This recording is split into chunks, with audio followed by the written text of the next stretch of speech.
যে বলা হয়ে থাকে যে একটা মেটিকুলাসলি ডিজাইনড ভাবে শেখ হাসিনার পতন ঘটানো হয়েছে একদম 1 মাস 36 দিনের মাথায়, আপনি কি আসলেও তাই মনে করেন, নাকি মনে হয় যে এটা আসলে জনগণের যে ক্ষোভটা ছিল সেই ক্ষোভের বহিঃপ্রকাশ ছিল? রাজনীতিতে ম্যাটিকুলাস শব্দ হয় না। আন্দোলনে বাঁধন বা বাঁধনের মতো এরকম অসংখ্য মানুষের যে অংশগ্রহণ, আমি তো তাকে দেখেছি বা আরও অনেককে দেখেছি, নিজেও রাজপথে ছিলাম।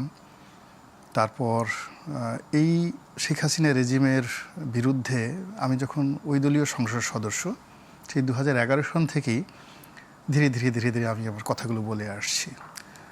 তো যেভাবে আমার কাছে মনে হয়েছে সেটা হলো যে যারা এই আন্দোলনটিতে সম্পৃক্ত হয়েছেন, সম্ভবত তাদের মধ্যে একটা বিপ্লবী রক্তের যেটা জেনেটিক একটা ইঞ্জিনিয়ারিং থাকে, বডির যে ইঞ্জিনিয়ারিং থাকে, ওখানে একটা বিপ্লবী কিছুটা লেখা ছিল। ফলে রাজপথে যখন তাদেরকে ডাক দিয়েছে তখন তাদের রক্তের মধ্যে এক ধরনের নৃত্য শুরু হয়ে গেছে। তারা নিজেরাও জানে না যে আমি কেন যাচ্ছি, কোথায় যাচ্ছি। এখানে একটা মানে মহাজাগতিক বলেন, বিজ্ঞান বলেন, এমন কিছু আছে যার কারণে আমার মতো, আমি ইন জেনারেল লাজুক স্বভাবের মানুষ, ভীরুতা আছে, কাপুরুষতাও থাকতে পারে, কিন্তু আমি এই সময়গুলোতে আমি দেখলাম যে কেন জানি আমি খুব সাহসী হয়ে গেলাম। এভাবে রাজপথে অনেকে নেমে এসেছিল।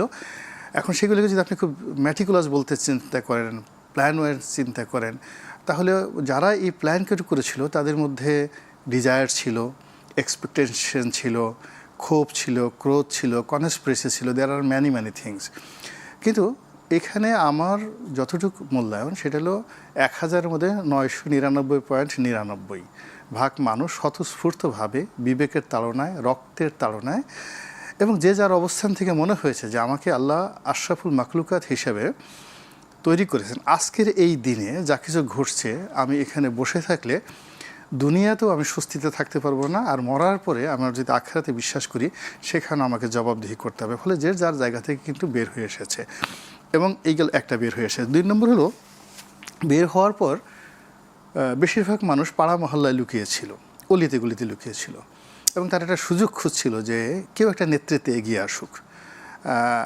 আমার যেমন একটা যে শুক্রবারে, সর্বশেষ যে শুক্রবারের জুমার নামাজ হলো, আমি সেই জুমার নামাজ আসলাম সায়েন্স ল্যাবরেটরির ওখানে, আমি ইচ্ছে করি একটা সেলুনে ঢুকলাম, অনেকক্ষণ বসে থাকলাম, দেখি কেউ আসে কিনা।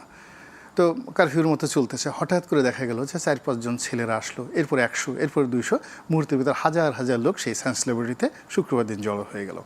তো এইরকম অসংখ্য মানুষ, এখন এই যে আমার মতো একজন মানুষ যে সেলুনে বসেছিল, আমার সঙ্গে আরও 100-150 লোক বসেছিল, তারা আবার সামনে এগিয়ে আসলে, এসে এইভাবে একটা জমায়েতের মধ্যে আমি তো এখানে কোনো ম্যাটিকুলাস কোনো কিছু দেখতে পাই না।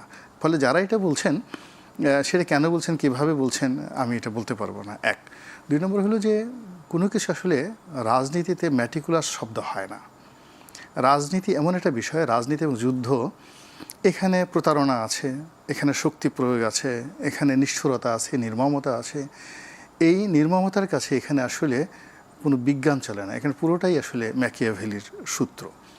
এখন শেখ হাসিনা যিনি ছিলেন, তার জায়গায় আইয়ুব খান ছিলেন, একই কাজ করেছেন, হিটলার একই কাজ করেছেন, যারাই তাদের রেজিম টিকে রাখার জন্য নিষ্ঠুরতা অবলম্বন করেছেন, মোটামুটি সবাই। কিন্তু কারো বিরুদ্ধে কখনো কোনো, যারা বিজয়ী হয়েছেন তাদের কোনো ম্যাটিকুলাস ডিজাইন ছিল না।